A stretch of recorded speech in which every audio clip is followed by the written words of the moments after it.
नमस्कार। Toppers club IAS academy में सभी छात्र छात्राओं का स्वागत है। आशा है आपने पिछला वीडियो देखा होगा और मैंने नालंदा पब्लिकेशन की जो पृथ्वीनाथ पांडे है उस पुस्तक से अनेक शब्दों के एक शब्द या वाक्यांश के एक शब्द मैंने कराए थे। उसका आज ये सेकंड वीडियो है।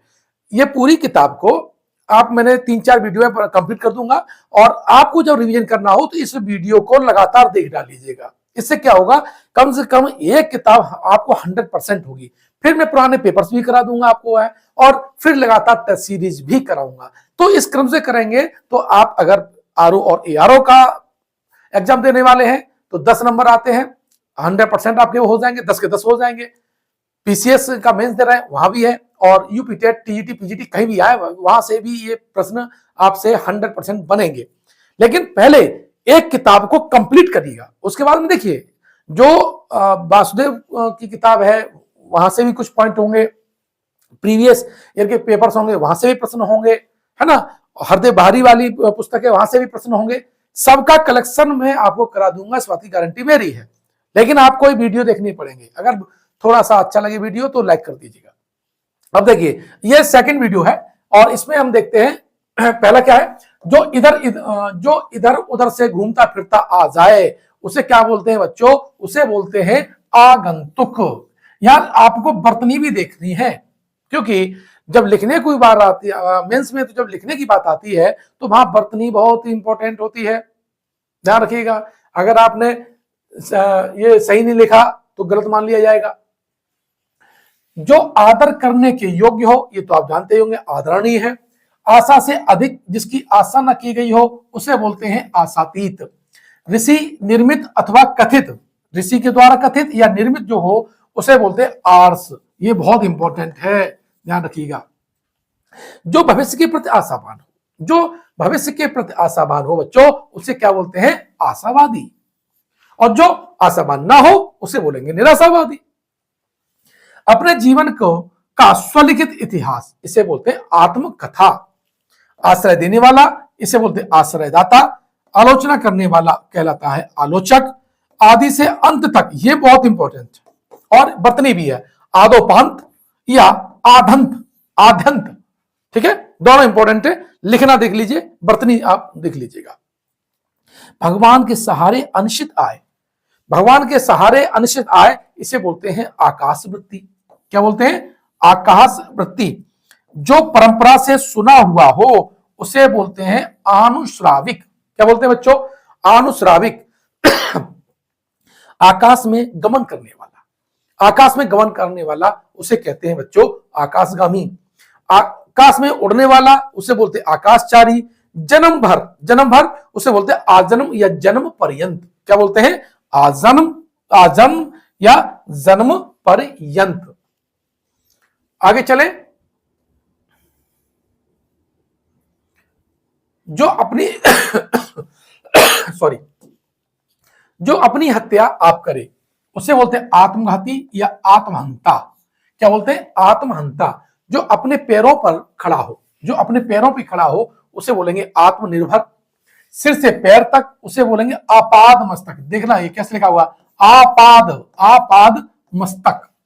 आभार मानने वाला उसे बोलते हैं आभारी। जो किसी वंश में बराबर चलता आया है उसे बोलते हैं आनुवांशिक। क्या बोलते हैं बच्चों, आनुवांशिक। मरते दम तक अर्थात आमरण, आपने देखा होगा कि गांधी जी ने कहा आमरण अनशन किया। ध्यान रखिएगा, बहुत से जो क्रांतिकारी थे वो उन्होंने खाना नहीं खाया और अपने प्राण त्याग दिए। संलेखना एक पद्धति होती है जैन धर्म में, जिसमें जब मृत्यु का वरण करना होता है तो खाना पीना छोड़ देते हैं और उनकी डेथ हो जाती है जैन मुनियों की, उसे बोलते हैं संलेखना पद्धति है, जैन धर्म से संबंधित है। तो ध्यान रखिएगा, मरते दम तक उसे बोलते हैं आमरण। प्राणियों के पेट की वह थैली जिसमें भोजन पचता है उसे बोलते हैं आमाशय। जिस पर आक्रमण हुआ हो उसे बोलते हैं आक्रांत। क्या बोलते हैं, आक्रांत। एक देश द्वारा दूसरे देशों से वस्तुओं का मंगाया जाना उसे बोलते हैं बच्चों आयात। क्या बोलते हैं, आयात। वह जो दूसरे देशों से वस्तुओं का आयात करता है उसे बोलते हैं आयातक। आयोजन करने वाला व्यक्ति कहलाता है आयोजक। धन से संबंधित आर्थिक, धन से संबंधित क्या होते हैं, आर्थिक। जो किसी वस्तु या व्यक्ति के गुण दोष की आलोचना करता है वो क्या कहलाता है? आलोचक है। आलोचक धारणा एक आलोचना एक विधा भी है, हिंदी साहित्य की एक विधा है। जो आलोचना के योग्य हो उसे बोलते हैं आलोच्य। क्या बोलते हैं? आलोच्य बोलते हैं। किसी अवधि से संबंध रखने वाला उसे बोलते हैं आवधिक। क्या बोलते हैं बच्चों? आवधिक बोलते हैं। जबकि वह कवि जो तत्काल तत्क्षण या तत्काल या तत्क्षण कविता करता हो उसे बोलते हैं आंसू कवि। ब्रज में तो इस तरह के बहुत लोग हैं। रसिया जो होता है और हाजिर जवाबी जो कव्वाली होती है वो रियलिटी वो आंसू कवि होते हैं। वाक्य लंक जो आंसू लिपि या शॉर्ट हैंड जानता हो उसे बोलते हैं आंसू लिपिक। जिसे विश्वास या दिलासा दिलाया गया हो उसे बोलते हैं आश्वस्त। क्या बोलते हैं? आश्वस्त। दूसरे के लिए अपने सुखों का त्याग इसे बोलते हैं आत्मोत्सर्ग। यह सिद्धांत कि मनुष्य को सदा किन्हीं आदर्शों का पालन करते रहना चाहिए उसे बोलते हैं आदर्शवाद। क्या बोलते हैं? उसे बोलते हैं आदर्शवाद। किसी का मत सर्वप्रथम प्रवर्तन करने वाला, यानी किसी मत का सर्वप्रथम प्रवर्तन करने वाला या संस्थापक उस मत का क्या कहलाता है? वो कहलाता है आदि प्रवर्तक। जैसे बौद्ध धर्म के गौतम बुद्ध हैं, जैन धर्म के ऋषभदेव हैं। वास्तविक अगर प्रवर्तक माना जाए तो जर्मनी जो हमारे महावीर स्वामी है उनको माना जाता है। तो जो जिस धर्म का रहता है, मत का है, विचारधारा का है, उसे क्या बोलते हैं? आदि प्रवर्तक, यानी उसके संस्थापक को आदि प्रवर्तक कहते हैं। ठीक है। अब देखो ये बहुत शब्दावलियां इंपॉर्टेंट हो जाती है ना आपके लिए। अधिकार पूर्वक कहा गया या किया गया उसे बोलते हैं आधिकारिक। किसी देश के वे निवासी जो बहुत पहले वहां रहते आ रहे हैं उसे कहते हैं आदिवासी। जो स्वयं का मत मानने वाला हो, जो स्वयं का, स्वयं मतलब आत्मा है ना, तो आत्मभिमत। क्या बोलते हैं? आत्मभिमत। देव अथवा प्रकृति द्वारा होने वाला उसे क्या बोलते हैं? आधिदैविक। यानी देव अथवा प्रकृति के द्वारा होने वाला दुख आधिदैविक कहलाता है। भूतों अर्थात जीवों के द्वारा होने वाला दुख जो है वो आदि भौतिक कहलाता है। ये दोनों के दोनों इंपॉर्टेंट है। ठीक है। किसी वस्तु को आधुनिक रूप देने की क्रिया है उसे कहते हैं आधुनिकीकरण। क्या कहते हैं? आधुनिकीकरण कहते हैं। अकस्मात या एकाएक घटित होने वाला उसे बोलते हैं आकस्मिक। आकाश से सुनाई पड़ने वाली वाणी आकाशवाणी। आंतों में होने वाला उसे बोलते हैं आंतरिक। क्या बोलते हैं? आंतरिक है। आकाश को चूमने वाला ये कहलाता है आकाश चुंबी या गगन चुंबी। जिस पर आक्रमण होता है, जिस पर आक्रमण हो उसे बोलते हैं आक्रांत। आक्रांत क्या बोलते हैं? आक्रांत बोलते हैं। और आक्रमण करने वाले व्यक्ति को हम क्या बोलते हैं? आक्रमणकारी कहते हैं। क्या बोलते हैं? आक्रमणकारी बोलते हैं। भाई स्त्री जिसका पति परदेश से लौटा हो, क्या कह रहा है? वह स्त्री जिसका पति परदेश से लौटा हो उसे कहते हैं आगत पतिका। क्या कहते हैं? उसे बोलते हैं आगत पतिका। वह स्त्री जिसका पति परदेश से आने वाला हो, आया नहीं है, आने वाला हो, उसे बोलते हैं आगमिष्यत पतिका। आगमिष्यत पतिका अर्थात वह स्त्री जिसका पति परदेश से आने वाला हो, आया नहीं हो, ठीक है, उसे क्या बोलेंगे? आगमिष्यत पतिका बोलते हैं। आगत पतिका आ गया हो, आगत मन आ चुका हो। वह स्त्री जिसका पति परदेश से लौटा हो उसे बोलते हैं आगत पतिका। इसलिए बच्चों यहां कंफ्यूजन मत करिएगा, आराम से देख लीजिएगा इसको, है ना, और लिख लिख के देखिएगा। क्या है? वह स्त्री जिसका पति परदेश से लौटा हो, आगत पतिका, आगत मतलब आया हुआ। वह स्त्री जिसका पति परदेश से आने वाला हो, आगमिष्यत पतिका। और कह रहा है अग्नि से संबंधित, तो भैया अग्नि से संबंधित क्या कहलाता है? आग्नेय कहलाता है। क्या कहलाता है? आग्नेय कहलाता है। पूरे जीवन में इसे बोलते हैं आजीवन। जो ईश्वर को मानता है उसे बोलते हैं आस्तिक। क्या बोलते हैं? आस्तिक या आस्ति दोनों है। ठीक है। जिस पर किसी का आतंक छाया हो उसे बोलते हैं आतंकित। क्या बोलते हैं? आतंकित। आत्मा और ईश्वर से संबंध रखने वाला आध्यात्मिक कहलाता है। अतिथि की सेवा करने वाला आतिथेयी कहलाता है। आतिथेयी देखना कैसे लिखा है, वर्तनी की जो शुद्धि और शुद्धि है उस पर बहुत ध्यान रखिएगा। अतिथि सत्कार की जो भावना होती है उसे बोलते हैं आतिथेय। क्या बोलते हैं? आतिथेय। अपने आप को किसी के हाथ सौंपना या समर्पित करना उसे बोलते हैं आत्मसमर्पण। ऐसा व्रत जो मरने पर ही समाप्त होता है उसे बोलते हैं आमरण व्रत। आमरण अनशन में आपको बता चुका हूं, आमरण का मतलब क्या होता है? मरते दम तक। ऐसा अनशन जो मरने पर ही समाप्त होता है उसे क्या बोलते हैं? आमरण अनशन बोलते हैं। किसी अवधि से संबंध रखने वाला आवधिक जिसके अहंकार का नाश हो गया हो उसे आंत गर्व कहते हैं। मोस्ट इंपॉर्टेंट है ये, क्या है? मोस्ट इंपॉर्टेंट है आंत गर्व।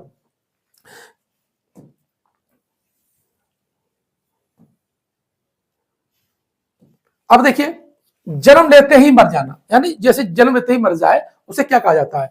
उसे बोलते हैं आदंडपात। क्या बोलते हैं बच्चों? आदंडपात उसे बोलते हैं। अत्याचार करने वाला आतताई होता है, या अत्याचारी भी होता है, आतताई भी होता है। ठीक है। बालक से वृद्ध तक, ये इंपॉर्टेंट है, बालक से वृद्ध तक इसे बोलेंगे आबाल वृद्ध। क्या बोलेंगे? आबाल वृद्ध। जड़ से चोटी तक इसे बोलेंगे आमूल चूल। जन्म लेना और मर जाना इसे बोलेंगे आवागमन। भगवान के सहारे अनिश्चित आय, भगवान के सहारे जो अनिश्चित आय होती है उसे बोलते हैं आकाश वृत्ति। वह जो अपने आचार से पवित्र है, आचार पूर्ण, क्या है? आचार पूर्ण है। जो परंपरा से सुना गया है उसे बोलते हैं आनुश्राविक। आनुश्राविक, ये इंपॉर्टेंट है, कई बार आ चुका है। आनुश्राविक है, यानी जो परंपरा से सुना हुआ है उसे क्या बोलेंगे? आनुश्राविक बोलेंगे। अब देखिए, अपने को धोखा देना, आत्मवंचना। क्या है? अपने को धोखा देने का अर्थ होता है आत्मवंचना। अपने को धोखा देने वाला आत्मवंचक। ऊपर चढ़ने वाला उसे बोलते हैं आरोही। कार्य को नए ढंग से करने की पद्धति है आधुनिकीकरण। क्या है? आधुनिकीकरण। अब जो इंद्रियों को बस में कर ले उसे बोलते हैं इंद्रिय निग्रहवान। क्या बोलते हैं? इंद्रिय निग्रहवान उसे बोलते हैं। इतिहास जानने वाला इसे बोलते हैं इतिहासविद या इतिहासविज्ञ। क्या है? इतिहासविज्ञ या इतिहासविद या इतिहासकार। प्राय वर्षा ऋतु में आकाश में दिखाई देने वाले 7 रंग वाले धनुष को कहते हैं इंद्रधनुष। इंद्रियों को बस में रखने वाला, जो इंद्रियों को विजय प्राप्त कर चुका हो उसे बोलते हैं इंद्रिय जित, इंद्रिय को जीतने वाला या जितेंद्रिय। इंद्रियों पर किया जाने वाला बस उसे क्या बोलते हैं? इंद्रिया निग्रह। इंद्रिया निग्रह क्या बोलते हैं? इंद्रिया निग्रह कहते हैं। और इंद्रियों से परे या इंद्रियों की पहुंच से जो भार होता है वो उसे बोलते हैं इंद्रियाती। क्या बोलते हैं? इंद्रयाती। क्या बोलते हैं? इंद्रयाती। अगला देखिए, अपनी इच्छा के अनुसार सब काम करने वाला इच्छाधारी, जिसका आपने नाम सुना होगा इच्छाधारी नागिन। श्रीदेवी की मूवी कई बार बनी हुई है, उसमें नागिन नगीना इस टाइप की बनी हुई है। तो अपनी इच्छा के अनुसार सब काम करने वाले व्यक्ति को क्या बोलते हैं? इच्छाधारी। ठीक है। किसी चीज या बात की इच्छा रखने वाला क्या बोलेंगे? उसे बोलेंगे इच्छुक। क्या बोलेंगे? उसे बोलेंगे इच्छुक। ठीक है।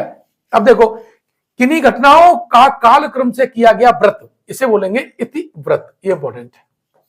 किसी देश या समाज के सार्वजनिक क्षेत्र की घटनाएं, तथ्यों आदि का जो क्रमबद्ध जो विवरण होता है बच्चों, उसे हम बोलते हैं इतिहास। क्या बोलते हैं? उसे इतिहास। साथ है इमारत के लिए या इमारत से संबंधित है उसे बोलते हैं इमारती। इमारती लकड़ी, यानी जो लकड़ी इमारत में लगती है, मकान में लगती है, उसे क्या बोलते हैं? इमारती लकड़ी बोलते हैं। जो इच्छा के अधीन है उसे बोलेंगे इच्छाधीन या ऐच्छिक। और इतना ही पर्याप्त है, यह बहुत इंपॉर्टेंट है, इतना ही पर्याप्त है उसे बोलेंगे इत्यलम।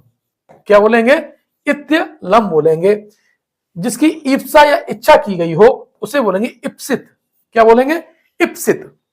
जो दूसरों की उन्नति देखकर जलता हो उसे बोलेंगे ईर्ष्यालु। ईर्ष्यालु। क्या बोलेंगे? ईर्ष्यालु। दूसरों की उन्नति को न देख सकना यह कहलाती है ईर्ष्या। पूर्व और उत्तर के बीच की दिशा कहलाती है ईशान। कहने पूर्वोत्तर को क्या बोलते हैं? ईशान बोलते हैं। क्या बोलते हैं? ईशान बोलते हैं। अभी देखना, अभी ये मैं किताब से करा दे रहा हूं, फिर मैं सारी दिशाएं भी कराऊंगा, मतलब जो स्पेशल जो है एक ही बार में याद किए जा सकते हैं वो बताऊंगा, क्योंकि अभी मेरा उद्देश्य इस किताब को कंप्लीट कराना है ताकि इसके सारे पॉइंट्स हैं वो आप कर लें, फिर मैं अपने स्मार्ट तरीके से याद कराऊंगा आपको। ठीक है। दूसरों की उन्नति को न देख सकना ईर्ष्या कहलाती है। जिसका संबंध ईसा से हो उसे ईसवी बोलते हैं। किसी नई चीज को बनाना इसे बोलते हैं आविष्कार या इजाद। इजाद करना, आविष्कार करना। ठीक है। आगे करें तो ऊ के सेक्शन के हैं। जो ऊपर कहा गया है, जो ऊपर कहा गया है उपर्युक्त, जो किसी नियम का पालन न करे, उच्छृंखल। उच्छृंखल क्या बोले? उच्छृंखल। ठीक है। खाने से बचा हुआ झूठा भोजन उच्छिष्ट। क्या कहेंगे? उच्छिष्ट। इसकी बर्तनी देखिएगा आप। ठीक है। उपकार करने वाला उपकारी। जिस पर किसी काम का उत्तरदायित्व हो उसे बोलते हैं उत्तरदायी। हम सब लोग अपने परिवार के उत्तरदायी सदस्य हैं, है ना। किसी के बाद उसकी संपत्ति या पद को ग्रहण करने वाला क्या कहलाता है? उत्तराधिकारी कहलाता है। ठीक है, जैसे दशरथ के उत्तराधिकारी कौन थे? राम थे। जिससे बढ़कर ऊंचा कोई ना हो उसे बोलेंगे उच्चतम। जो सब कुछ उदारता से देना जानता हो उसे बोलते हैं उदार मना। क्या बोलेंगे? उदार मना। बहुत से लोग दानी लिखते हैं, ऐसा नहीं है। जो सब कुछ उदारता से देना जानता हो उसे बोलते हैं उदार मना। इंपॉर्टेंट है क्योंकि एग्जैक्ट वर्ड आपको लिखना है। बहुत आगे बढ़ जाने की इच्छा, बहुत आगे बढ़ जाने की इच्छा उच्चाकांक्षा कहलाता है। क्या कहलाती है? उच्चाकांक्षा कहलाती है। जो भूमि उपजाऊ हो उसे उर्वरा बोलते हैं। जिसका उल्लेख करना आवश्यक हो उसे बोलते हैं उल्लेखनीय। सूर्योदय या अरुणोदय से पहले का जो समय है उसे बोलते हैं उषा काल या ब्रह्म मुहूर्त। और ध्यान, ब्रह्म मुहूर्त में आप पढ़ते हैं तो रिवीजन अगर करते हैं तो आपके शरीर पर उसका प्रभाव ज्यादा होता है, आपकी स्मृति और तेज होती है, वो ज्यादा समय तक आपके पास डेटा रहता है। रहता तो है ही है, लेकिन रिकॉल करने पर बहुत आसानी से होता है अगर आप ब्रह्म मुहूर्त में रिवीजन करते हैं तो। अब देखो, ऊपर आने वाला श्वास उच्छ्वास क्या कहता है? जो ऊपर सांस आता है उसे क्या बोलते हैं? उच्छ्वास बोलते हैं। नीचे की ओर आना या जाना इसे बोलते हैं उतरना।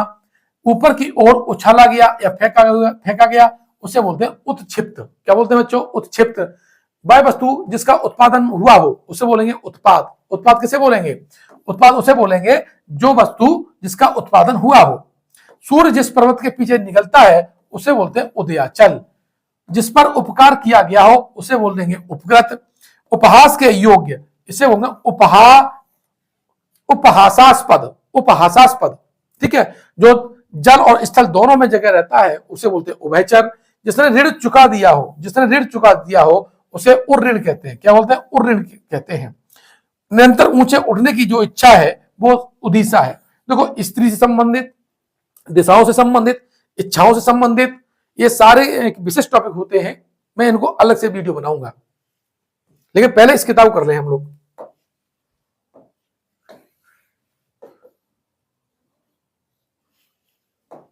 पिछले वीडियो में मैंने बताया था जो आपका जो पर्वत है, तो पर्वत के नीचे की तलहटी को क्या बोलते हैं? तलहटी को, यहां इसे बोलते हैं उपत्यका। यानी ये है उपत्यका और अधिपत्यका ये होती है। ठीक है, जो ऊंचे स्वर से उच्चारण किया गया है उसे ऊर्ध्वोच्चारित कहते हैं। ऊर्ध्वोच्चारित कहते हैं। जो परीक्षा में पास हो गया हो उसे बोलते हैं उत्तीर्ण। क्या बोलते हैं बच्चों? उसे बोलते हैं उत्तीर्ण। जिसका हृदय उदार हो उसे बोलते हैं उदार हृदय। जो उदार वृत्ति का हो, है ना, उसे कहते हैं उदार चेता। जो धरती फोड़ कर जन्मा हो, ध्यान में, बहुत इंपॉर्टेंट है, जो धरती फोड़ के जन्मा हो उसे क्या कहते हैं? उद्भिज। क्या बोलते हैं? उद्भिज। जो छाती या पेट के बल चलता हो उसे कहते हैं उरग या सर्प। क्या बोलते हैं? उरग या सर्प। जिसकी उपमा दी जाए, जिसकी उपमा दी जाए उसे उपमेय कहते हैं। और जिससे उपमा दी जाए, जिससे तुलना की जाए उसे हम कहते हैं उपमान। बहुत इंपॉर्टेंट है दोनों के दोनों। जिसका उल्लेख किया गया हो उसे कहते हैं उल्लिखित। क्या कहते हैं बच्चों? उसे बहुत कहते हैं उल्लिखित। जो उद्धार करता हो उसे कहते हैं उद्धारक। पर्वत के पास की भूमि, तलहटी की तराई, उपत्यका, ये मैंने पढ़ाई दिया ऊपर। वह व्यक्ति जो हाथ उठाए हो उसे कहते हैं ऊर्ध्व वायु। ऊर्ध्व बाहु। क्या बोलते हैं? ऊर्ध्व बाहु। ठीक है,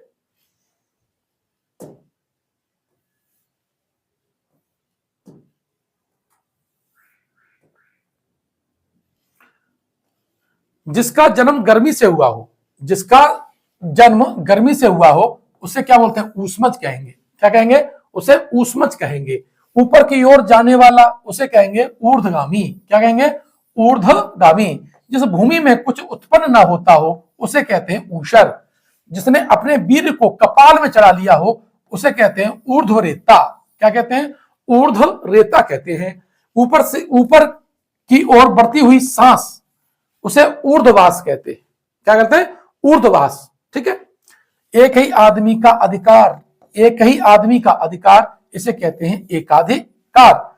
जिसका चित्त एक ही विषय में लगा हो, जिसका चित्त एक ही विषय में लगा हो उसे कहते हैं एकाग्र चित्त। और ये आपको जरूर होना चाहिए। जैसे आप पीसीएस की तैयारी कर रहे हैं, आरओ की तैयारी कर रहे हैं, या यूपीएससी की तैयारी कर रहे हैं, तो ध्यान रखिएगा आपको अपने पाठ्यक्रम पर, अपने सिलेबस पर, अपने शॉर्ट नोट्स पर, इसी पर एकाग्रचित होना पड़ेगा।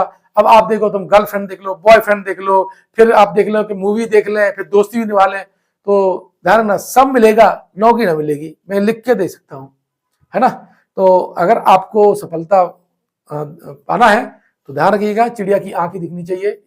अपनी एग्जाम की तिथि, आपने 24 घंटे में आपके कितने घंटे आपके लिए हैं, उसमें आपने अपने लिए कितना पढ़ा है, इस सारा का सारा डिसाइड करेगा कि आपको कौन सा पद मिलेगा। इसीलिए ध्यान रखिएगा बच्चों, अपनी मेहनत से ही, अपने पैरों के कदम की ताकत से ही सफलता मिलती है। दूसरे के कंधे पर चढ़ करके सफलता नहीं मिलती। ध्यान रखना, दूसरे के कंधे पे तो षड्यंत्र चले जाते हैं।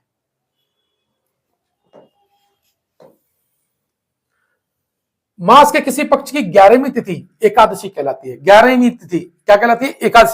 एकादशी कहलाती है। जिसका संबंध किसी एक देश से हो उसे वो कहते हैं एक देशी है।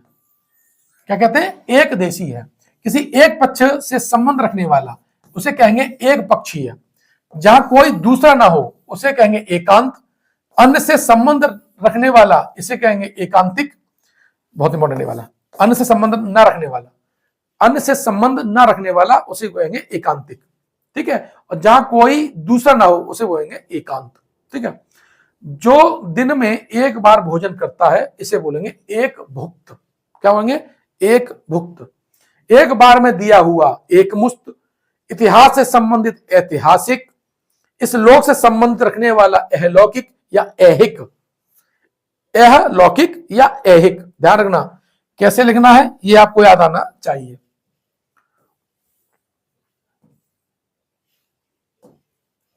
इंद्रियों से संबंधित ऐन्द्रिक। क्या है? ऐन्द्रिक। जो अपनी इच्छा पर निर्भर हो, ऐच्छिक। इंद्र का सफेद हाथी ऐरावत, ये इंपॉर्टेंट है भाई। एक दिन में एक बार भोजन करने वाला एकाहारी। इंद्रजाल करने वाला ऐन्द्रजालिक। क्या है? ऐन्द्रजालिक। अब ओ से स्टार्ट हो जाएंगे इसमें।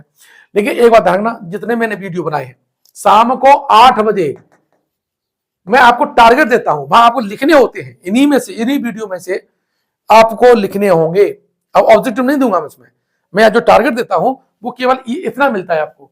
और ये लिख करके, ये वाला सेक्शन ये लिख करके आप मुझे ग्रुप में देते हैं, फिर मैं देखता हूं किसने सही लिखा है किसने गलत लिखा है।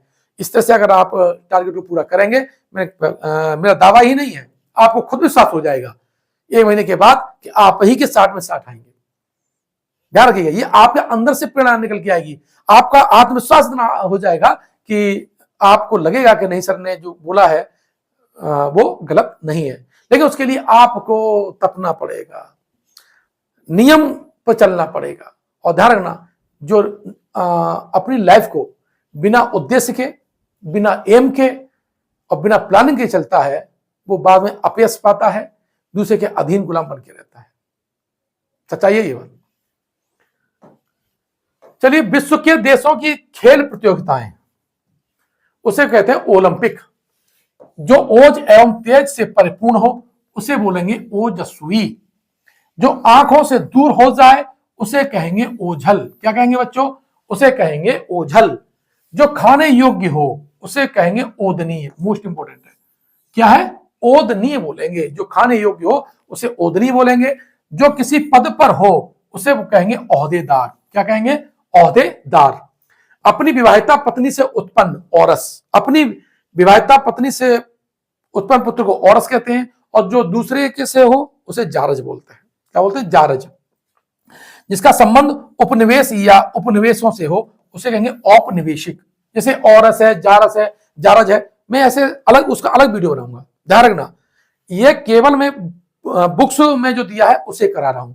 फिर स्मार्ट तरीके से एक साथ कैसे, जैसे इच्छाएं हैं, दिशाएं हैं, है ना, जो जा से अंत है वाले शब्द हैं वो कैसे हम पकड़ लें, वो सारा मैं अलग वीडियो बनाऊंगा। इसलिए ये मैं सोचिएगा कि मैं ज्यादा नहीं बता रहा हूं उसमें, और ने यूट्यूब की बात है।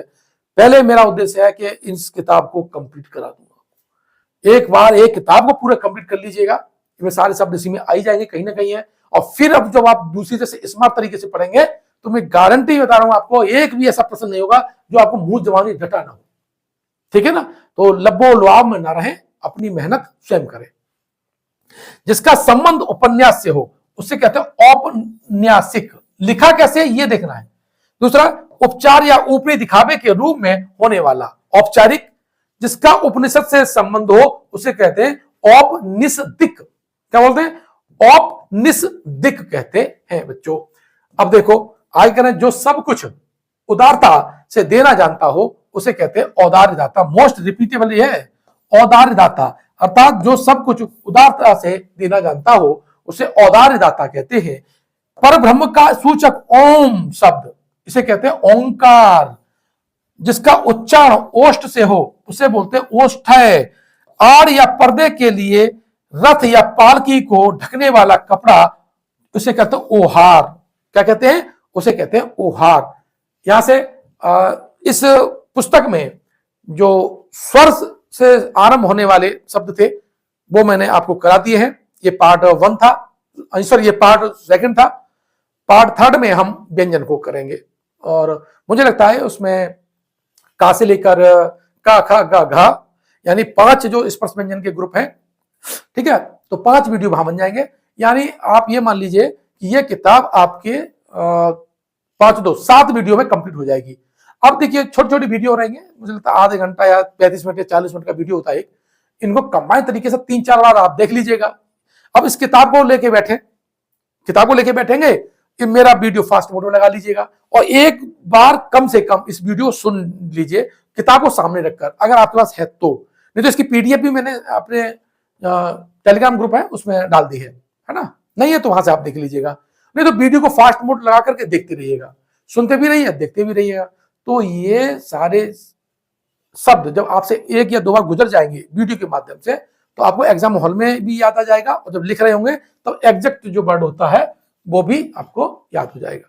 ठीक है, मेरा प्रयास बहुत है। शाम को 8 बजे मैं इसी में से कुछ प्रश्न रखूंगा। आज शाम को 8 बजे तैयार रहिएगा। और जो बच्चे अभी तक ग्रुप को ज्वाइन नहीं किए हैं, कमेंट बॉक्स में उसका नाम, उसकी लिंक दे रखी है, वहां चाहे तो आप ज्वाइन कर सकते हैं। और मैंने पीसीएस और आरओ दोनों हिंदी के लिए बैच स्टार्ट कर दिया हुआ है, टारगेट बेस्ड है। ठीक है, उसकी सारी जानकारी आपको टेलीग्राम ग्रुप में मिल जाएगी।